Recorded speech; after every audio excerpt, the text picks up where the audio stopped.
you where you want? Yes. Does one take more work? Yes, it does. And the other part of this that's so irritating to me is that this is all coming from GMs. If you go out and you draft the number one all-world, off-platform, out-of-structure quarterback, guess what you don't have to do? Give him an offensive line. Give him a defense. Give him any skill positions. You know what you get to do? You get to send him out there and hope that he does it himself. And the reality is that no quarterback can do that. And what the Lions have built is actually a sustainable team with actual talent, actual line, and a defense that can go in, protect scores, and give the ball back. This idea that there's just one perfect quarterback is really about GMs and owners saving money so they can find the one star and bail on everything else. You know, anyway, I think you're more right than wrong, RJ. And the weirdest thing about it is prior to Mahomes, the guy that everybody said, I wish I had that guy, was an immobile statue quarterback in Tom Brady. Now, given he's getting faster in his old age, apparently. Right.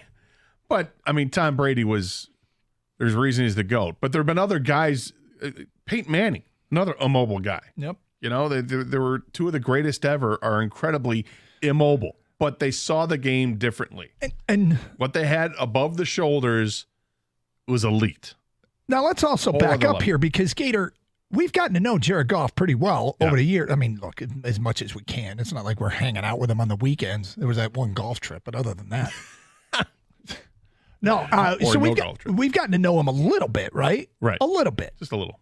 Yeah, keep ranking him 16th in the NFL, please. Yeah. Please keep doing that. Well, he does like to be challenged. Oh, he's aware. He is aware. You know, and he performs well when he's challenged as long as he's got the support of the people that matters, right? Yep. He didn't have the support of Sean McVay. He's got the support of Dan Campbell. You know, Dan Campbell gave him some tough love that first season here, but still supported him, and he responded, and he's been responding ever since. This team loves Jared Goff. This town is starting to love Jared Goff. Yep. You know, the Jared Goff chants are amazing. Never heard that with Stafford or anybody else other than Barry Sanders. You know, I mean, didn't a guy text it was at the game in Arizona on Friday night that said that at the Tigers Arizona Diamondbacks game, a Jared Goff chant broke out? 248-539-9797. Jacob in Plymouth. What's up, Jacob? Hey, guys. I was going to say something about the talent of Brady and Manning, too, but the big knock is that they always had Goff has great teams around him, and so did they. But I'm wondering, and I have not kept this opinion to myself, if Goff could have a Drew Brees-type renaissance. Because when Drew Brees was kicked out of San Diego, the knock was his shoulder was gone, he was a bum, and that they just had to get rid of him. And then he became one of the top 10, 15 quarterbacks of all time. And I'm not expecting that out of Goff. I'm just saying a renaissance where he could become an elite quarterback, and it will be helpful with the team morale. Well, I don't know if he's elite or if he ever be elite, but I will say this. I think the second act of his career is more impressive than the first act. And that's more what I mean. It's like that he can have that, he's not the question anymore. Like people start to actually respect him. Because, I mean, the people thought Drew Brees was done. They thought he kind of was. You know, he had that season, and he ended the season with an injury to the shoulder, like you pointed out, and he was available to anybody. I think that they thought he was wondering if he was going to be the backup, and they were going to draft the quarterback, if my memory serves me correctly. He had that injury was bad for him, but New Orleans took the chance, and his first year in New Orleans, he threw for 4,400 yards, which led the league, and was almost 1,000 yards better than any season total that he had with San Diego. And obviously, it was a marriage with he and Sean Payton that really worked. It was a different team that he had with the Chargers. They were more of they ran the ball a lot. It wasn't LaDainian Tomlinson on those teams, so but took it to a whole different level with Sean Payton. 248-539-9797. Coming up today at 12:30. Our guy Evan, questionable decision this weekend. I want to know how many people would do the same. We'll get to that at 12:30. Hey, the NBA playoffs, they've tipped off. It's not too late to get in on the action with FanDuel, because right now new customers get $150 in bonus bets with any winning $5 bet. That's right. Any winning $5 bet nets you $150 in bonus bets. So you can move point totals around, like on prop bets, for instance, and you can just say, I'm going to take Luka over 5 points. And you win, you'll get like $5.05 back. But you also get $150 in bonus bets to use on same-game parlays, live bets, championship futures, and so much more. There's no better place to bet on all the playoff action than America's #1 sportsbook. It's FanDuel.com/Doug to get started. FanDuel.com/Doug. FanDuel is the official sports betting partner of the NBA. Must be 21 or older and present in Michigan. First online real money wager only. $10 first deposit is required. Bonus issued is non-withdrawable bonus bets, which expire 7 days after receipt. Gambling problem? Call 1-800-GAMBLER.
Doug Harsh, Scott Anderson, 97.1 The Ticket. Open lines, 248-539-9797.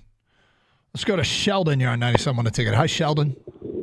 Hey, how you doing? Good. I wanted to bring up a different criticism to Goff than what everybody is saying, how he's unathletic, how he can't do this. The reason why I was thinking he wasn't worth the money was because how much wobbly balls he throws, how he throws behind the receivers, and these receivers are just doing these great catches a lot of the times. And another thing, when the momentum starts to fold and goes the other way and the pressure comes up a little bit, then Goff starts to fold. It's not the offensive line breaking down. It's the pressure coming up and he starts to fold. Now, he's been with us and he's been improving every year. So I'm hoping these things improve through reps and training camp and stuff like that. But it's a lot of things that I think Detroit ignores, and I mean the fans, that Detroit ignores because, he won 2 playoff games. And there's some things that I watched. The pressure was on. Can't pay this guy.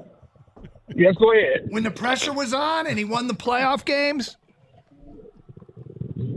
Well, I mean, when the pressure was on and he lost games. When the pressure was on and he almost lost games. When the pressure was on, I see he throw a lot of wobbly balls that turn into completions, but they're wobbly balls.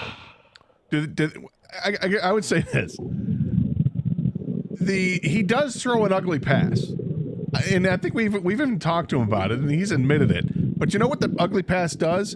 It gets to where it has to get, and it's still a catchable pass. It may not look pretty, but it's right there. Lions hadn't won a playoff game in 30 years. The Rams were chipping away at a lead. The Lions got the football back. There was 2 minutes to go. They were one completion away from sealing the deal and putting the game away, and Goff delivered a pattern right to Amon-Ra St. Brown on a choice route where Amon-Ra and Goff were on the same page. He delivered right on the money for the kill shot that ended the game to kill a playoff streak, a drought that had lasted for 30 years. And you say when the pressure is on, he doesn't make the throw. I didn't say that he doesn't make the throw. I said when the pressure is on, he starts throwing more wobbly balls and he gets really, really nervous.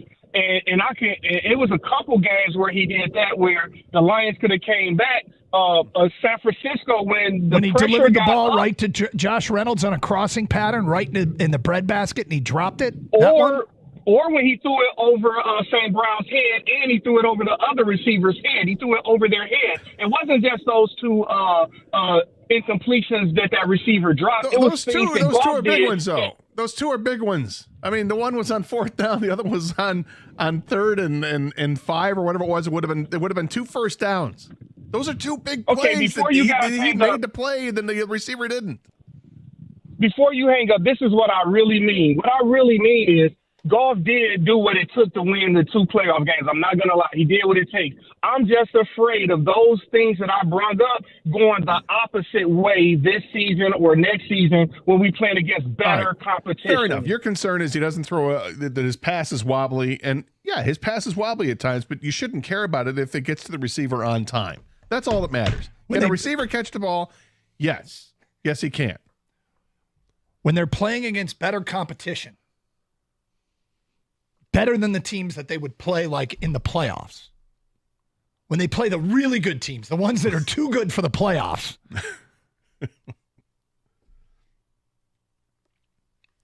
But here's another great one. Oh, you mean it's harder to do as well against better competition? That's true of everyone. Absolutely everyone. Do you think last year that it's any different for anybody else when they're playing against a better team? It's tougher. That is a constant. That is a constant. You know what he's going to have to do to convince guys like that he's really good? He's going to have that come from behind moment in the playoffs. His own drive, his John Elway drive or his Joe Montana drive. He's going to have to do one of those to really convert those people. Because what he's never going to be able to do is run. We know that. But he didn't bring that up. Kudos to him for not bringing that up. This was a unique approach. Yeah. Kind of did a little bit with the pressure thing. I thought, Doug, he was going to lose you there. I thought you were going to come back with, oh, really? Quarterbacks don't like to be pressured? Well, but some quarterbacks respond better than others when the pressure is on. But Jared Goff was just fine. He had kill shot throws against Kansas City to open the season. He had a kill shot throw to beat Green Bay in Green Bay when they were trying to make the playoffs. Like, he's got all kinds of examples. But what about the ones where he didn't? if you're only going to look at the ones that didn't work out, then yes, you're right. Yeah, Nice if job. you only look at the ones that he didn't, if you look at all of his incompletions, none of them were complete, guys. That's a great point. That's a great point.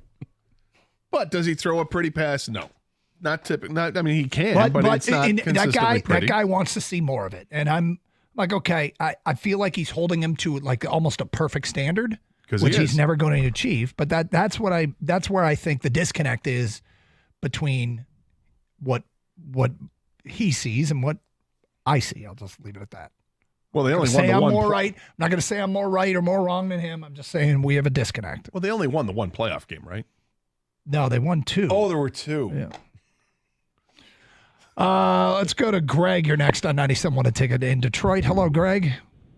You guys are the greatest. And I said I'm going to say this from now on whenever I call you guys. Hey, do you got us on speaker, Greg?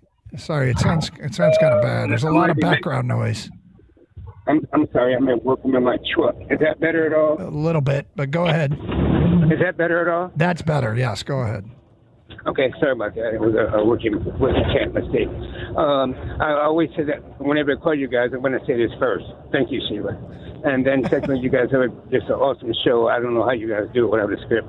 But my point is, I'm so sick and tired. Jared Goff is an elite quarterback. Finally, in my life, in my Lions life, I don't have to live vicariously through another quarterback like Kurt Warner or Brett Favre or Tom Brady. I finally have my quarterback, and he's Jared Goff. He is an elite quarterback. You got a quarterback that threw almost 400 passes without interception, led a 3-minute drive, comeback with 13 points down, led a game-winning drive against the Chargers with no time on the clock. I'm telling you, with little time on the clock, I want the ball in Jared Goff's hands. He is an elite quarterback. What do you want him to do? You want him to come over and take out your garbage? You want him to come over and babysit your crazy kid? You want him to take out your ugly sister? Wow. What does he have to do? Greg, he's an elite quarterback. It got personal there, Greg. It doesn't need to go that far, but I mean, look, I wouldn't go so far as to call him an elite quarterback, but I think he's pretty damn great or very, very good. I don't want to use the word great, and then somebody gets mad about that. It's just, I'm very comfortable with Jared Goff being a quarterback of this team. Very comfortable. Of a team that's trying to win a Super Bowl. I think you can do it with Jared Goff. Obviously, others have their concerns, and that, look, the one guy that triggered this whole thing, he has some concerns that I don't share. Fair? No, I think that's fair. I mean, one, he wants more style. And the other is that, but he thinks that he crumbles under pressure. Well, he doesn't like the wobbly throws, but I don't care what it looks like. If it gets there, man. Yeah, I really don't care either. I suppose the classic tight spiral instills more confidence. I don't. I mean, it's like, do you not like Greg Maddux as a pitcher because he didn't throw high 90s? Well, he just painted the corners. Some people would say no, they didn't like him as much. All right. And there you go. It's Carson Anderson, Open Lines, 97.1 The Ticket.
Doug Harsh, Scott Anderson, 97 won a ticket. Open lines 248-539-9797. What do you make of attempts to break the Guinness Book of World Records, a record in the Guinness Book? Do you like those? Do you not like them? I think it's not really. You don't really care? I mean, some of them are just really interesting how ridiculous it is. Mm-hmm. Hey, how long can I hop on one foot? Right. Well, you did it for 6.5 days. Well, good for you. Must be proud of yourself. Well, but there's a lot of these things. I think how do you document that nobody else has done it? I guess so that just gives somebody else an opportunity to. Oh, now I got something to shoot for. What about the Guinness Book attempts that fall woefully short? Hilarious. Okay, well, we'll get to one of those coming up in a few minutes. 248-539-9797. Let's go to Corey. You're next on 97 on the ticket. Hi, Corey. Hey, how you guys doing? Doing well, thanks. All right. Good. Hey, I just wanted to kind of discuss some things with Jared Goff. I know a lot of people are calling in about pressure, being a non-mobile quarterback. A few things I just want to bounce off of you guys here. So, really, I just believe, I don't want to compare him to these quarterbacks, but these are quarterbacks that were non-mobile quarterbacks that were very successful in the league. One being Peyton Manning, Tom Brady. Not saying Jared Goff is at that level of those or the caliber of those guys, but these are quarterbacks that were, non-mobile. They were also able to read the defense before the ball was snapped. These are guys with high IQ football levels. This is something that I believe Jared Goff can later get onto in his career and have that same IQ. We're not the team that's looking for the deep ball down the field. We're looking for that 10 to 15 yards, chunk you down the field until we get it in the end zone. And really, looking at the NFL, mobile quarterbacks have been rarely successful in the NFL. I mean, I would say the most successful is probably Cam Newton and possibly Lamar Jackson. But here's the thing with Lamar is he's run first, pass second. In an NFL league, you're not going to be successful unless you want to pass that. Well, you can make a case that Mahomes is pretty damn mobile, but I look, at the end of the day, there's probably, 40 different traits that quarterbacks can have that make you really good at the job. And of the 40, if you can check 30 of the boxes, you probably have a chance to be successful. And some are mobile and some aren't. Some have massive off-the-charts football IQ. Some aren't. Some process information incredibly quickly. Some can't. Some have great eyes. Some don't. Some have good feel for the pocket. Some don't. You need to check enough of the boxes. Accurate, arm strength, the ability to throw off platform, all these different things that it takes. And you have to check enough of the boxes. I think Goff checks enough of the boxes to have a high rate of success at the NFL. There's a couple that he doesn't. Without question. Yeah, I agree with the caller because you've heard me say it before. I think Goff's football IQ is extraordinarily high, and that's why he is as successful as he's been. He's also got a talented arm, but it's not as talented as other quarterbacks are, but I would say it's probably top half of the league. People just don't want to recognize it. Well, he's not throwing the ball deep enough. Or if he throws the ball, it flutters a little bit. Does he win? No. That's really the ultimate, is just win. And some quarterbacks aren't going to get their true accolades until they hold the Lombardi Trophy, and that's fine. And hopefully the Lions will change that. Now that's a box. That's another big box to check. Yeah, you do that, and you're in a whole different level. 248-539-9797. Steve, you're next. What's up, Steve? Yeah. Hey, how you doing? Okay, sir. So I was just saying, I lived in Denver for like 23 years. Got to see the end of Elway, got to see the end of Peyton Manning, and one of the guys on the Fan in Denver, which is an Odyssey thing, said something about Peyton Manning throwing a wobbly pass, and so the next time he was at practice, Manning whizzed one like right over the top of his head, and told him even them wobbly ones will hurt if it beans you in the head. Yeah, he's kind of classically known for having throwing a wobbly pass. Just be accurate. Yeah. That's all. I mean, the wobbly pass doesn't mean it's like extraordinarily difficult to catch. In some respects, it might be easier to catch. But if it's on time, who cares? On time and in the right catchable. place. Yeah, be able to catch the ball. All right, Gator. We've actually been eyeing this story, and we're going to talk about it before it happened, but we didn't really have time. Got sidetracked a little bit. But there is a town in Texas. Big state. One-star state. Kyle, Texas. Kyle. Kyle, Texas. Mm-hmm. And Kyle, Texas decided that they would get together for the Festival of Kyles. Okay. This is people named Kyle. Kyle. Only that spelling counted. And they were looking to set a world record for the largest gathering of people with one name. Kyle, Texas, over the weekend, got 706 Kyles to show up. Of all ages. Okay. Yep. They fell short of the world record. This has been tried before? This has been tried before. People have tried to get a gathering of Kyles before? No. People with the same name. Oh. The record is held in Bosnia, in a town that got 2,325 people named Ivan together back in 2017. Know the room. So Kyle fell short. How many they'd get? How many Kyle get? 706. The world's record was 2,325. So they got a third. Roughly a third. Roughly a third of the people for the gathering of Kyles. Hooray, we failed miserably. That's just a shame. Yep.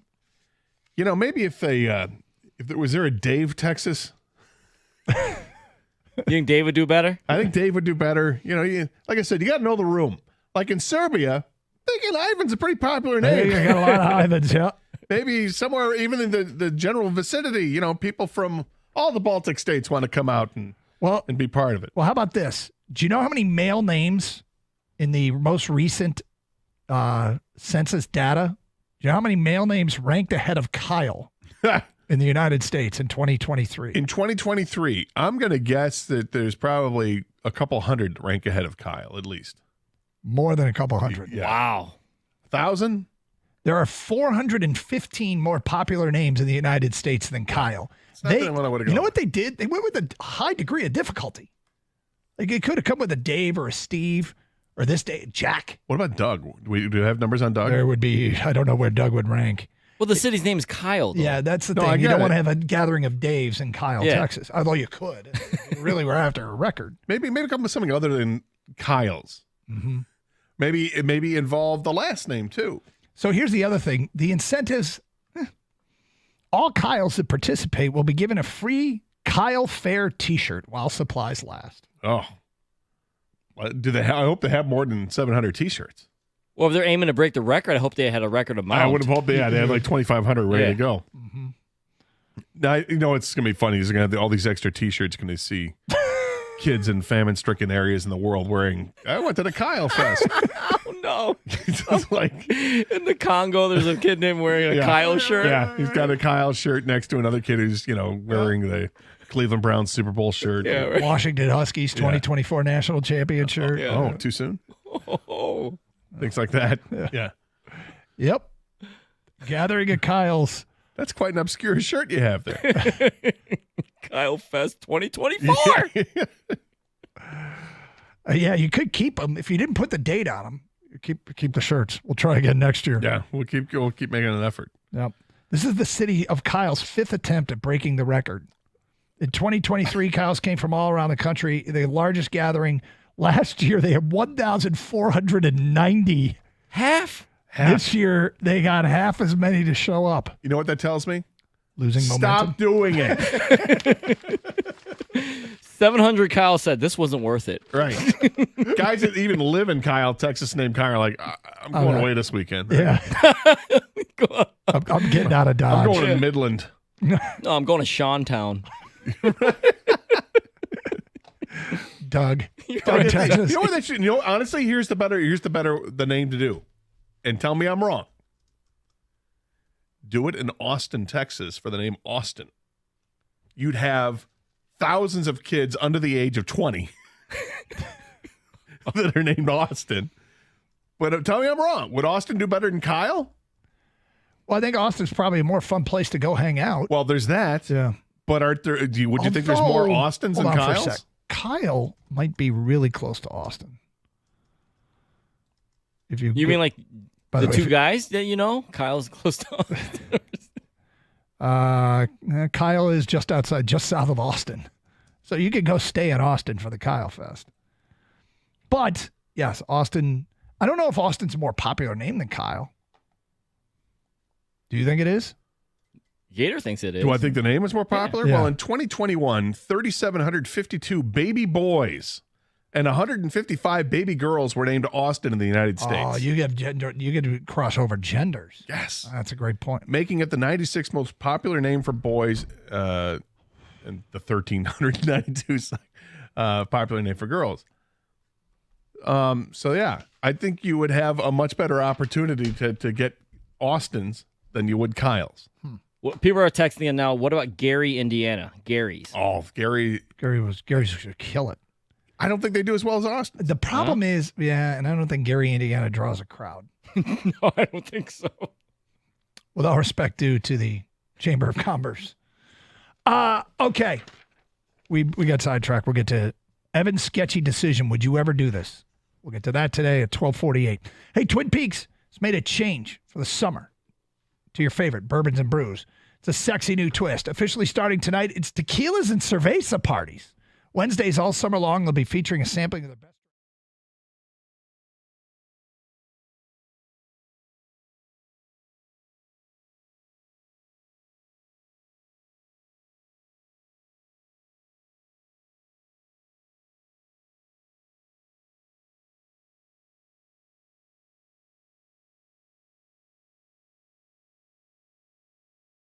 That means an extra hour happy hour Monday through Thursday night. Late night happy hour starts at 10 p.m. Monday through Thursday and runs to midnight. That gives you late workers or night owls an extra hour to take advantage of their amazing happy hour specials. Bring the crew over and enjoy amazing deals on shareable items like $3 fried pickles, $5 hand-cut and breaded, 2-order mozzarella cheese bites, and wash it down with the great drink deals like the $3 Wells or $4 tall domestics, or buy a cheap round of shots for the group placed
If you've been a long time listener to the station, or even if you're new to 97.1 The Ticket, we do have a website.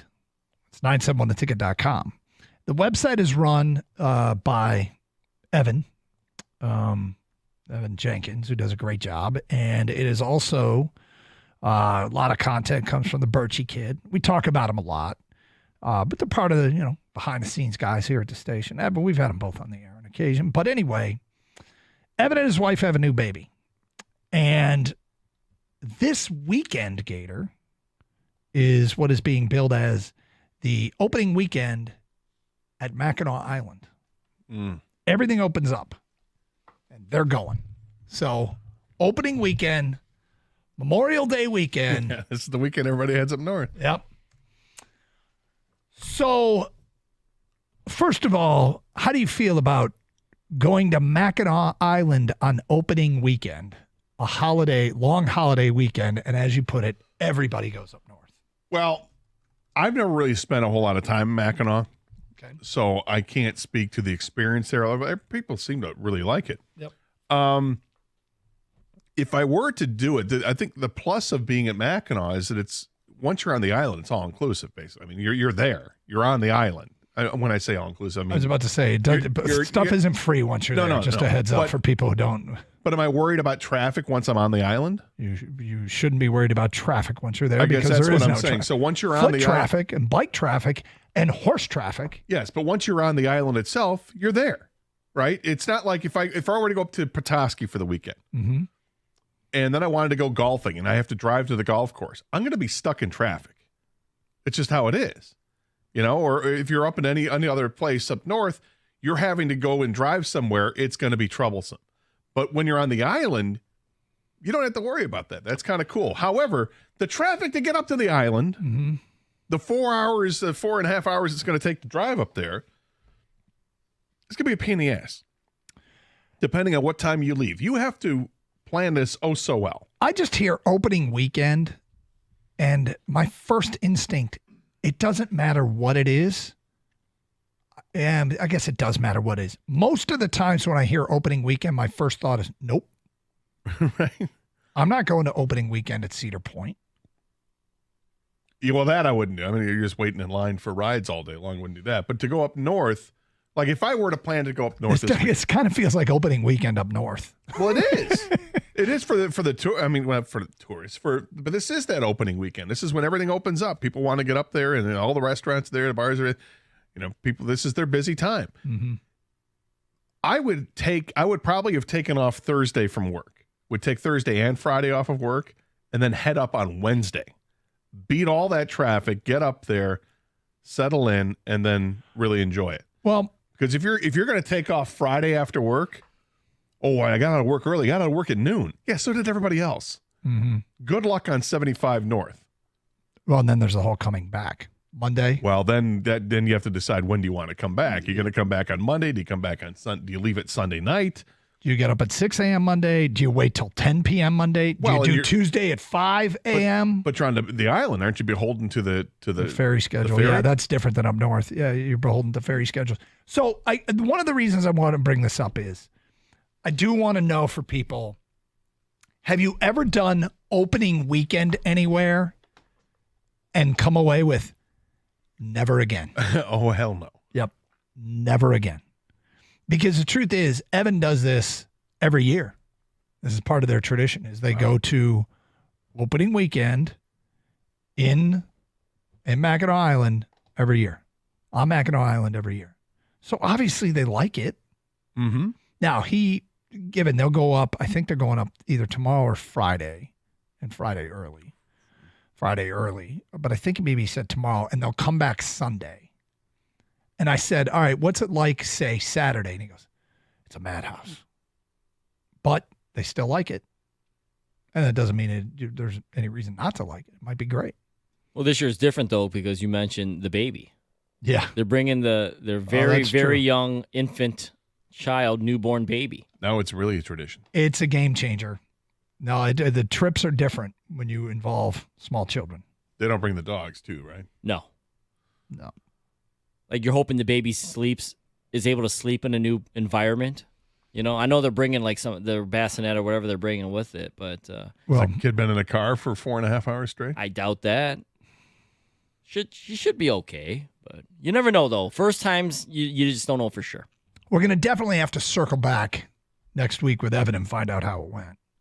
But really what we want to know is, have you ever done opening weekend everywhere and then come out from anywhere and come away and said never again? I know some people feel that way about Tigers opening day. Sure. Yeah. Opening day is for amateurs is one of the lines that a lot of the hardcore baseball fans believe in. People heading out the Wednesday before Thanksgiving, go to the bars. That's a night. That's only one day though. I mean, that's it. There's right? one that I've kind of shut down. I don't do anymore. Can I guess? Yeah. New Year's Eve. Yeah, but I mean, but I don't go out for New Year's. We'll go to parties or something like that.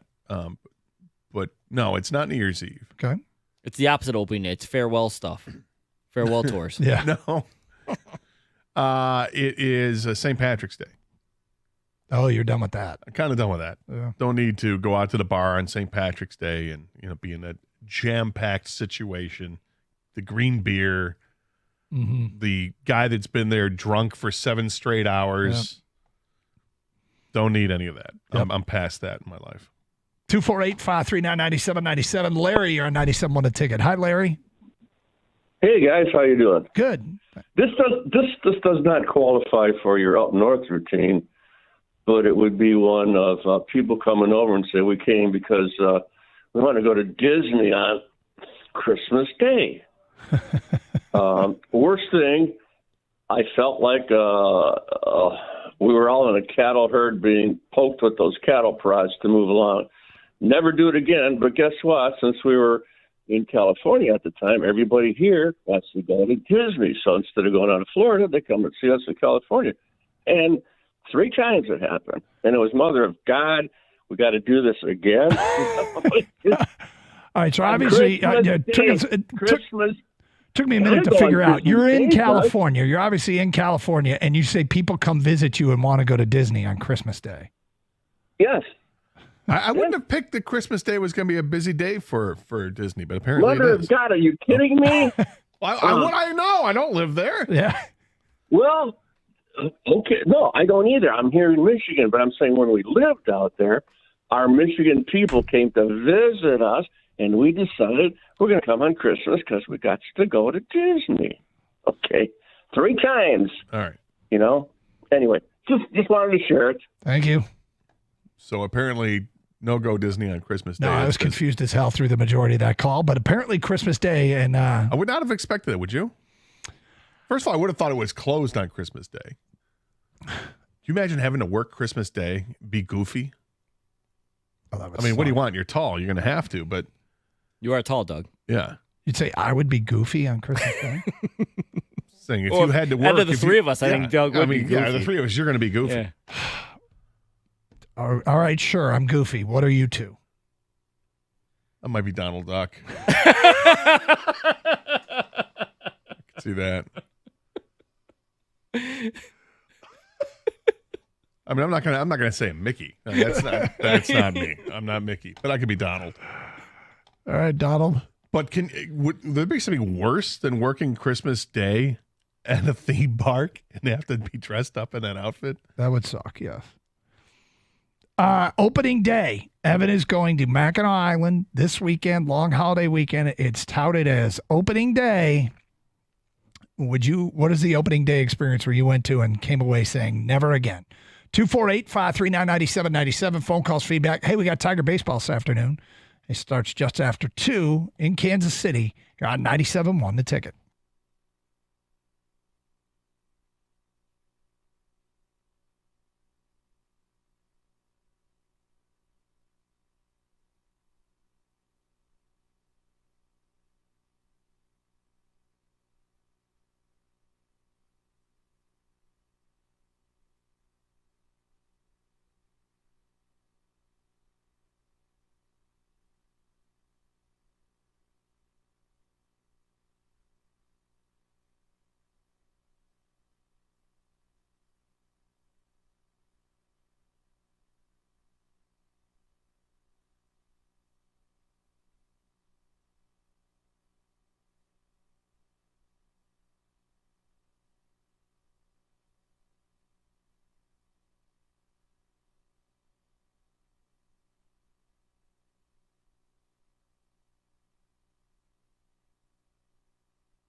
The Tigers are hoping to salvage a game in the Royals series today. We're just about an hour away from first pitch. Here's Detroit's lineup. Andy Ibanez will lead it off in DH today. Matt Vierling bats second. In center, Mark Canha in right field as he bats third.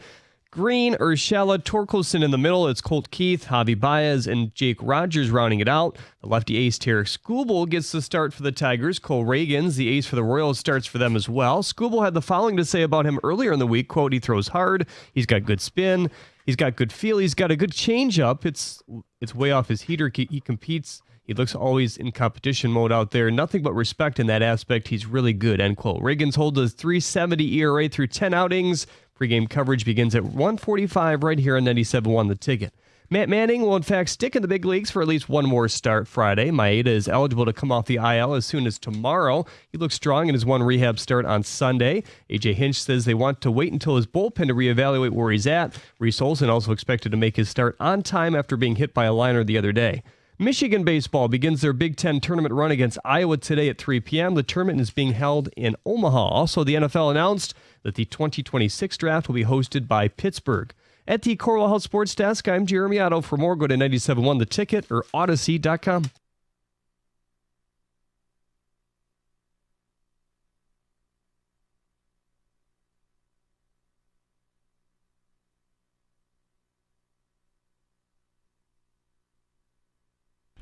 Doug Harsh, Scott Anderson, 97.1 The Ticket.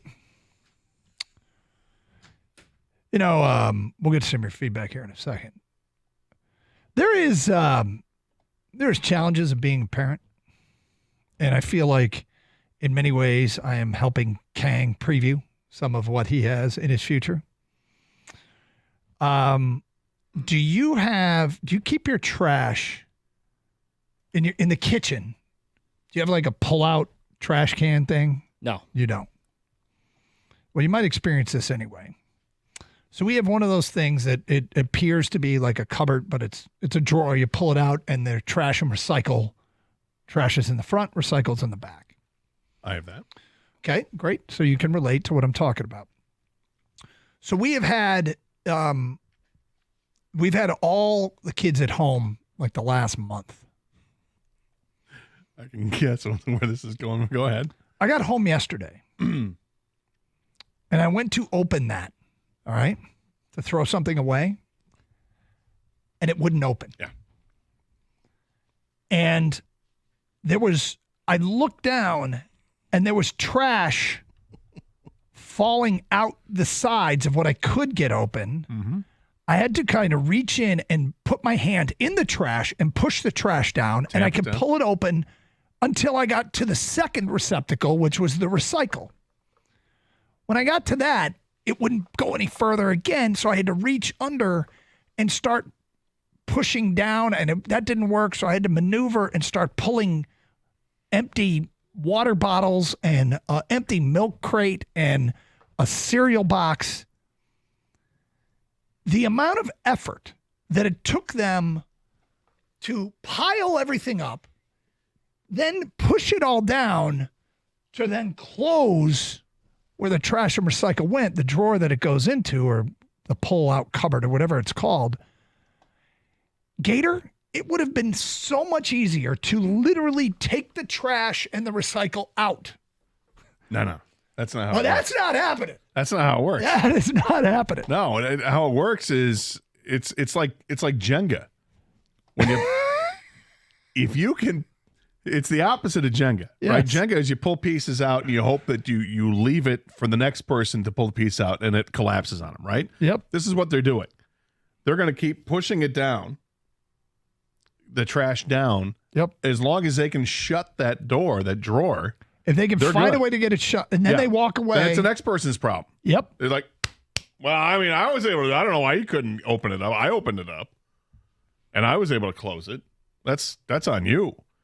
But as a parent, for you and for Kang in the future, because your kids probably aren't taking out the trash just yet, I can only imagine how frustrated you must be, Doug, with this situation, because if you saw it was this difficult, why didn't you just take the bag out? Well, there's two things. And I realized one is my son just graduated from high school. He went from dorm. College. Sorry, grow up college, so big fast. difference. Yeah, just graduated from college. You went from dorm to fraternity house to a house with 11 dudes. Okay, his concern, like when he gets home, it's like I don't have any responsibilities anymore. I don't live here. My daughter just spent a year in a dorm where I kind of get the sense that just about everything is done for you. So my wife has come out with this new way of it's in part to let the kids know that what they're doing is unacceptable and what the expectation is. Oh, I like it. That's 50% of that. It's maybe even 40% of that. It's 60% irritate them so much that they never want this to happen again. So our approach now is, oh my God, I'm sorry. You've been out of the house for so long. We're going to have a training session.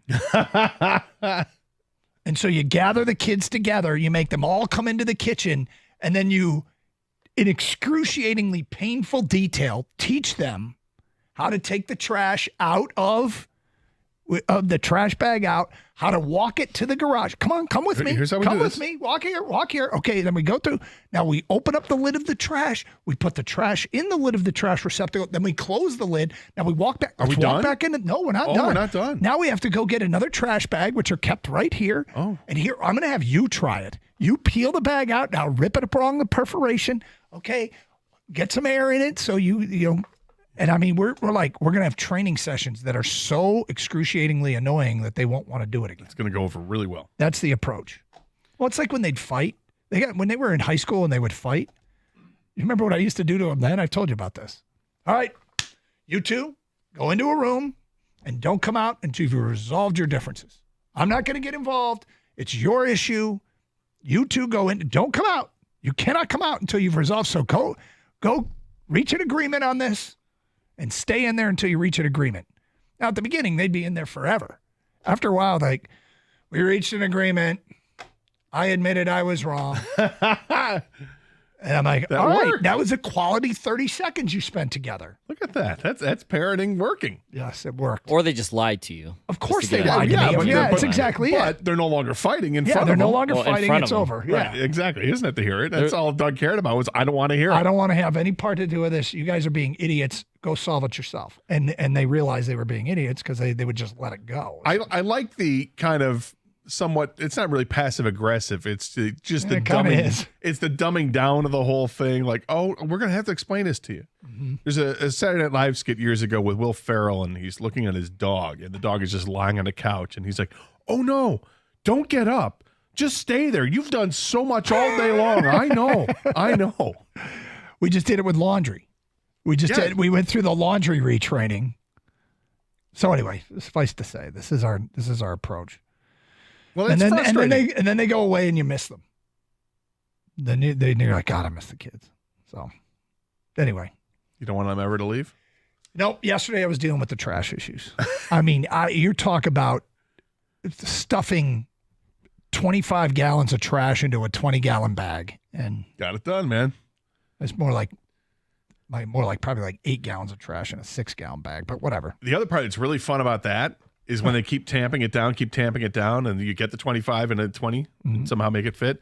If you're able to jimmy that door open and get the drawer to pull out, then to try to get the bag out of the receptacle. Oh yeah. Good luck. Yep. That's fun. Yep.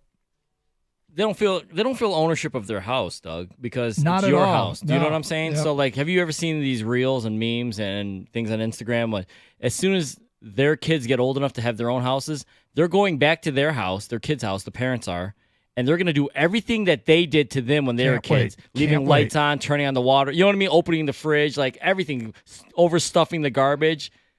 Every single thing that your kids are doing to you, We're remember gonna do this. to them. Do to their house. There's no doubt about it. Revenge. Okay. We got to a whole bunch of texts here. We were mentioning that Evan, our guy, is going to opening weekend at Mackinac Island. Mackinac Island. What are the opening day experiences? Opening day where you said, nope, never again. Bill in Kansas, Tigers opening day. I did it once in the early 2000s. Cold, no real baseball fans, crazy people, streakers on the field, never again. It sums it up pretty well. Yep, that's opening week, opening day. It can be a great experience, though. When the weather's nice, it's fantastic to be Somebody downtown. just wrote something, and I don't know if they mean never again, but they wrote Put in Bay on the boat this weekend. So is this opening weekend at Put in Bay? I Never don't know. again? I've never been. I don't know when their opening day is. Drove to Tennessee with a 6-week-old, drove home with a 7-week-old and a sick wife. First time, last time, DJ at work. So driving with a 6-week-old. How old's Evan's daughter? Like 8 weeks. Okay. This is going to be a challenge. New Orleans for Mardi Gras. Never, ever, ever again. A rule in general for me is to stay away from any vacation destinations for holidays. It's always a disaster. I can see that. Opening day of Hallow weekends at Cedar Point, especially after COVID. Last year, the crowd, though, was regularly walking past. Last year, the crowd through the regular walking paths was so thick, you had to signal and work your way over when an actual attraction was coming up. When you were walking, it was that packed. Wow. Last year, my wife and I went to Niagara Falls, found out we crossed into Canada. It was their Independence Day weekend, so 2 million people, just OMG. That's from Brian in Roseville. Gotcha. I'll tell you the worst opening day is. You guys wouldn't do this anyways. Any like restaurant or fast food opening day. Yeah. It's insane what people will wait in line for a quote unquote free French fry for life or whatever, which is basically they give you like a gift card that you use once a week or something for like a medium fry. I'm just using that example, but opening day at those things are insane. I remember going to an opening at a restaurant one time in Royal Oak and ordered food, and they were so short-staffed for their open. I'm like, how are you short-staffed on your opener? And we waited for like an hour and a half before we even got an appetizer. Like, yeah, maybe this isn't the best idea. You know what else? What about never again? Driving out for the eclipse? There was some traffic, man. I looked at the traffic maps for the eclipse, south to Ohio. Mm-hmm. Red lines, 75 and 23. All red lines. I can see it just as well here. And yeah, but Plymouth. We couldn't. That's as far as people get. Yeah. I got all the way down to Garden City. Okay. 248-539-9797. It's Carson Anderson, 97.1 The Ticket. Hey, it's Sarah Chevrolet in Sterling Heights. They're getting you psyched up for summer with mega deals all month long. Right now, you can lease an Equinox at $239 a month or a Trax at $228 a month. They are both XL front-wheel drive, and they're 2-year leases. With only $19.99 down, unlock the savings with your GM employee discount and a lease in your household. Sarah Chevrolet Sterling Heights, where they guarantee it's the lowest price or it's free. 17.5 in Van Dyke in Sterling Heights. Call 87-SAY-SERRA.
All right, so Tiger baseball this afternoon. This team.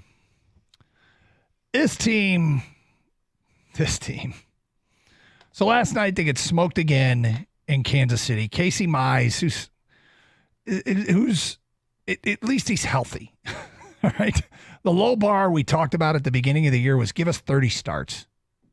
And that's a really low bar. But then again, given where he is in his career and what's happened in his career, it's something that is important. Give us a full season. Yep. And maybe you'll take off after that. Maybe we'll see that that it's going to be you're going to be more than just a guy, just a dude. And there've been some really good starts mixed in here, but last night was pretty discouraging. 52 pitches, didn't get out of the second inning. I think he gave up 5 earned runs, and just got knocked around. And he had a rough first inning his last time out, then settled down, didn't give up a run. I think 2 batters in, he was down 2-0. I think I'll double check that if the way my memory serves correct. But Mize was not good again last night.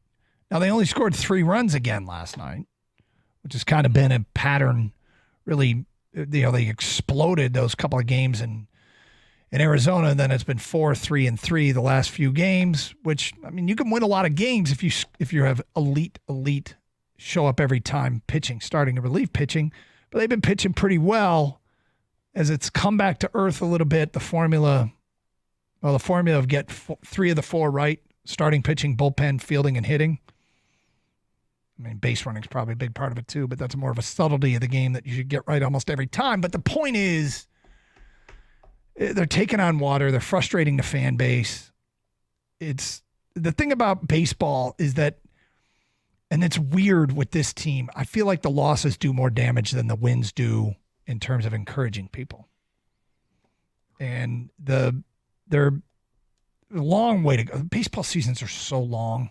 They're so long. They're going to get hot soon, and we're going to get excited again because that's what happens. But when you get into losing streaks, you feel like you're never going to win again. And when you get into winning streaks, you feel like you're never going to lose again. It's such a grind psychologically. And, you lose a game and everybody falls into trade everybody mode. Or, this guy's got to go, that guy's got to go. And there are guys that got to go if you can get rid of them or find a suitable replacement. That's the other thing that's wild about the gotta go theory is I understand the frustration, and specifically with Javi. Javi's got to go. Yeah, there's nobody really ready. Like, there was a play last night where there's a chopper back up the middle that goes off Casey Mize's glove. And Mize starts retreating to field it. McKinstry's playing shortstop. He's charging in. The only plays at first. There was a runner at third. The only plays at first. And the only one that can make a play on that ball is the shortstop that can get the out at first. The Mize wasn't going to back up, pick up the baseball, pivot, and make the throw. He just wasn't. But it wasn't an everyday shortstop playing shortstop. I think if Javi Baez is in there, he calls off Casey Mize, and he makes what would have been an elite-level defensive play. But with McKinstry playing shortstop, Mize cut him off. There was no chance to make any play. Everybody was safe. Run scored. And I'm not pro Baez. I'm pro getting better. And I don't know that there's anybody in-house ready to make them better.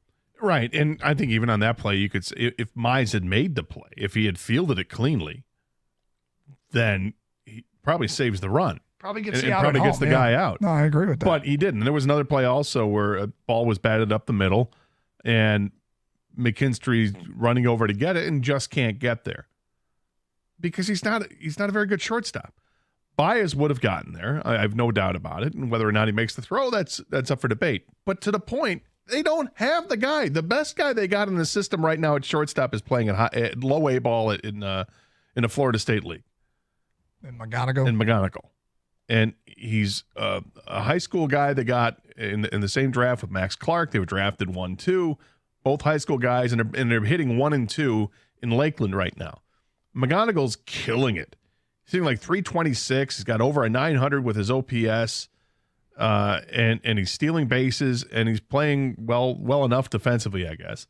So we'll see how long he stays down there before he moves up. But he's like 19. Yeah, it's nowhere near expecting him to come. Like, you don't expect him to be brought this year or even next year. So you gotta find something in between. And while they're dealing with Javi, I can't help but think as more time goes by, there's more evidence there's just nothing left in the tank. Great that he had a nice weekend in Arizona, a great weekend in Arizona. Mm-hmm. But now we're back to normal, and he's back to being terrible Javi at the plate. And I can't help but think, is this just the simplest move to make, to go and identify a shortstop that's going to be better and trading for that shortstop, giving up something of value? Not just, we'll just flounder and we'll give a promotion to somebody who's not ready for it, or we're just going to ride it out with Javi Baez, but actually go out there and say, you know what, we're going to give up one of our top prospects. Like, let's say Ty Madden, the pitcher, who's not having a great year this year, but still is highly thought of. Can you go ahead and package Ty Madden with somebody else, maybe with Valade or whatever, somebody else that you know that you're not going to give an opportunity to, but maybe another team does, and get somebody else's shortstop that's a clear upgrade over what we have?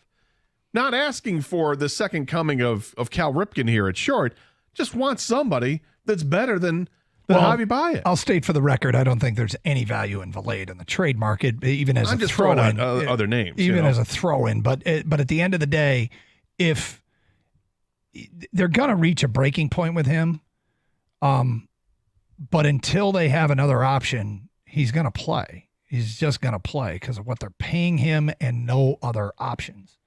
But frustration, I mean, it's a frustrating group. I try to focus on the next. Like, knowing the approach they took to the season is the only reason Cole Keith is being allowed to do what he's doing, which is bring his batting average up 80 points in the last 11 games, hitting 444.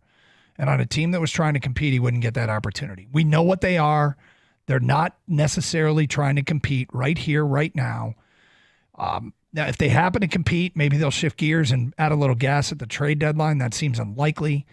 But at this point, all right, let's see by the end of the year, do we have an idea of what they have worth building around? If there's anything worth building around? I don't know. I think that's the goal, isn't it, guys? We have to preach patience. I personally don't want to be that patient because I'm sick of losing and sick of, I've been here. They just got here. But I think this is part of their process. This is the year that they're just building and seeing what they have. And let's take Scott Harris's word for it, that this is what he wants to do, that this isn't ownership. Maybe it is, and if you don't want to believe that, that's fine. But if it's Scott Harris, has every right in his second year and his first year with the new GM to go through at the major league level evaluation process and figure out what the organization needs to add. Because there are holes here for sure, but he wants to know, do I need a second baseman or not? Okay, Cole Keith can handle it. By the end of the year, I think we'll have a better sense for Jace Young. Probably not definitive, but if Jace Young can handle it, is Torque, do they start and by the end of this year, is it possible that they're going, okay, we're not giving up on Torque, but we're starting to look at plan B? Does that make some sense? I mean, it might. I just want to find the next shortstop right now who can be here until McGonigal's ready to play, or someone else is ready to play, which is going to be a couple of years. Identify who that is, and please God, let's get it going, because it's we all know it's not working with Javi, but at this point, I don't want to keep putting him out there just because he's got the contract. Like, give him an incentive to get better. Put somebody else out there. You want to see if somebody get pissed off and try to do something? Watch them not play. In the organization, in their top 15 prospects, they basically have an entire team worth of prospects, with the exception of a first baseman. Okay? And they have basically in the top 15 of Tiger prospects, there's a catcher, there's a second baseman, shortstop, third baseman, there's right-handed pitchers, there's left-handed pitchers, there's outfielders, but there's not a first baseman. And so that's what I'm getting at is, all right, do they need to look into starting to find the next generation of first baseman? By the end of this year, they might do that. Scott Harris might do that. In the meantime, you're right, Kang. I don't blame people for not being patient. I'm okay with it just because I see where we are as an organization and a baseball town, and I have no reason to believe that Scott Harris knows or doesn't know what he's doing yet. It's painful, but it's kind of like the 3-13-1 year for the Lions, right? Was it 3-13-1, whatever? When you won 3 games or whatever. Yeah. This is that year, I feel like, where, listen, they know they're not trying, quote unquote, to win the division, but they're trying to lay the foundation. And this is very painful, or it could get worse. But they're not blocking anybody. They don't want to block. They want to see what they had. They want to develop, right? And next year, they need to start making some progress because the natives are getting restless. Well, the natives are getting restless. No question. Yeah. But And today they send one of their 2 Cy Young candidates to the Hill. One of them's undefeated. The other one's winless. It's unbelievable. I mean, the secondary numbers on Reese Olson are ridiculous, but it's. Oh. I'm joking, right? But I'm looking at, like, if I can upgrade shortstop, how much better does it make the team right now? Okay. I want you to come up with some shortstop. I've got a name. I got a guy. All right, we'll get to that coming up in 5 minutes. Tiger baseball coming up shortly as well. Afternoon game in Kansas City here on 97.1 The Ticket. Hey, congratulations to all the Michigan Wolverines drafted in the NFL for 2024. The University of Michigan Credit Union is cheering loud and proud. UMCU is a proud partner of Michigan Athletics and the official credit union of the Detroit Lions. One might say they're the leaders in best in financial services. I just suited up with UMCU, and you can too. No matter where you hail from, you're eligible to join, and signing up is easy. Here's the thing, too. You can get an awesome sports-themed debit card. They got the Michigan Block M card, the Winged Helmet card. There's others. There's also a Lions card. They got a Lions card coming out that matches the black uniforms. It is going to be sweet. With your UMCU debit card, you're calling plays at millions of stores, hotels, and restaurants worldwide. Need some cash in your pockets? Hit up thousands of surcharge-free ATMs conveniently spread across Michigan and beyond. Open your account today at umcu.org and get in the game. And hey, while you're there, check out their resources for student, auto, and home loans. University of Michigan Credit Union proudly repping your official Block M debit card. Win with UMCU. Some restrictions apply. See site for details. Federally insured by NCUA.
This one sucks. That one sucks. This one sucks.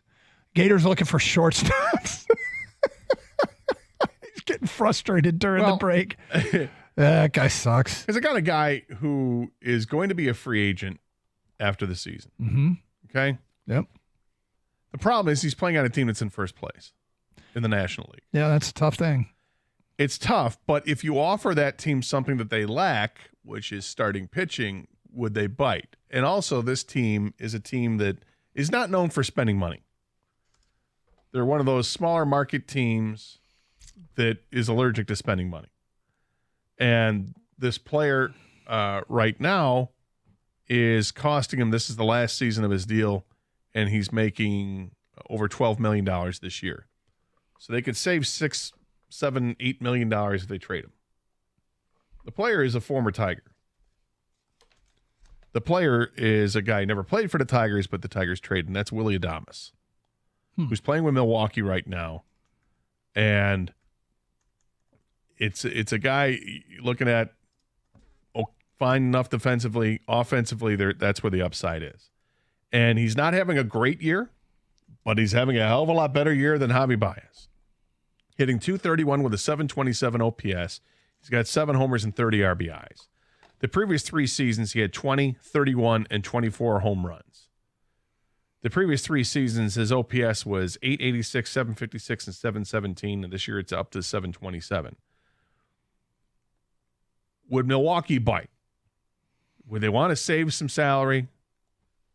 I mean, can they get a player that's MLB ready right now to pitch, that has high upside? Would you make the call?